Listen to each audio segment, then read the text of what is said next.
guys to talk about the Native American Student Association at Texas State. They've been up and strong, going for about 5-6 years. Philip Havis is the community organizer. Roxanne Tuff, she's the teacher that's associated with the school. They put on a powwow and a conference in the spring. The powwow's in the fall. We just did the powwow. It was excellent powwow.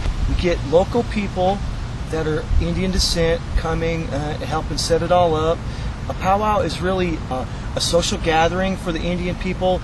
It goes back to the 30s, the 40s is kind of when powwows starting to get popular again in the United States, because the old type of powwows weren't really powwows. It was when the Indian people got together for summer gatherings, and then family would see each other again. So in the modern world, that's kind of what the powwow does. There's so much cross-pan-Indianism that when they get together for a powwow, it's a celebration of all the people. Our NASA is really a good group of people getting together and going through some of the old ways. It starts with a gourd dance, and that's the veterans doing a ceremony that's actually like a protection ceremony. They have gourds that are sort of shaped like rattles. They could be about that long. They get in a circle and they shake it so it's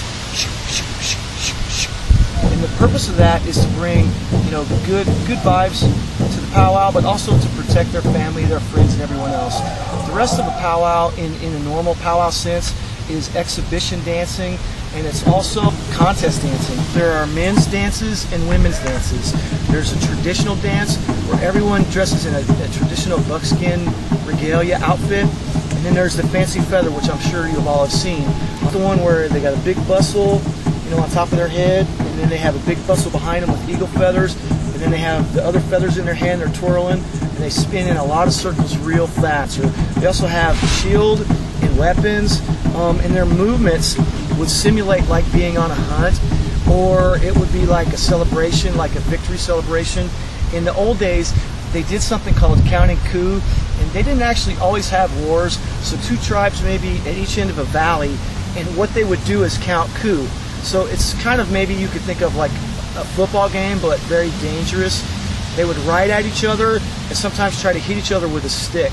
So some of these things that have been carried on for generations all come out at a powwow, and you may not really know what they are, but they are resembling the old ways and the old traditions of the Indian people. And what we're doing right now is called the oral tradition. So I am talking, passing that information on to another person. And that's how the Indians learned. They didn't really have books in schools. They learned through stories, through traditional ways of communicating, and that's primarily called the oral tradition. Grass dancers would go about bringing in the new hunting season in the spring and in the summer. They have like a V shape here, and then it's grass that hangs down like fringe on like a jacket, like the leather jackets that we see. For the women's, they have traditional dancing, fancy shawl, and they're the ones that look like the butterflies. They have a shawl that wraps around their arms and their shoulders.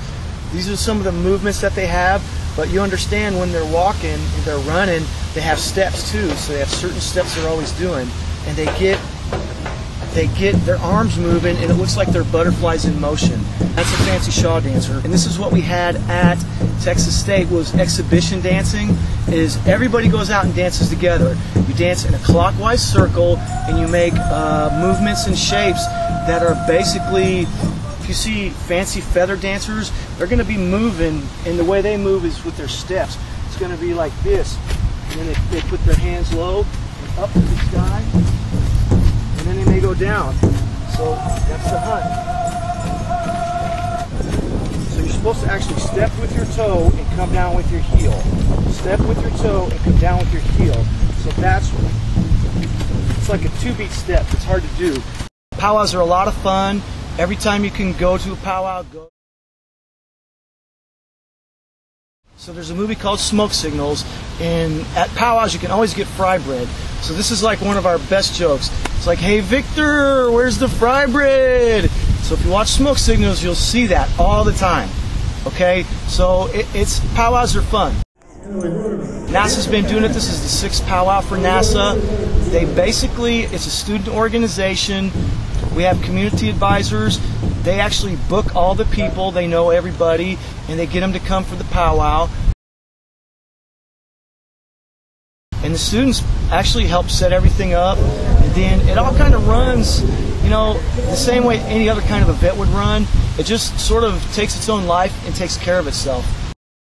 There were some children there, which is always good to see. There were schools there, and that's kind of what this powwow is for NASA. It's an educational powwow where it's a chance for old friends to get back together, but we really love it when we look out in the audience or look out on the dance floor and there are kids there that are in grade school, middle school, and you see that here at Texas State a lot.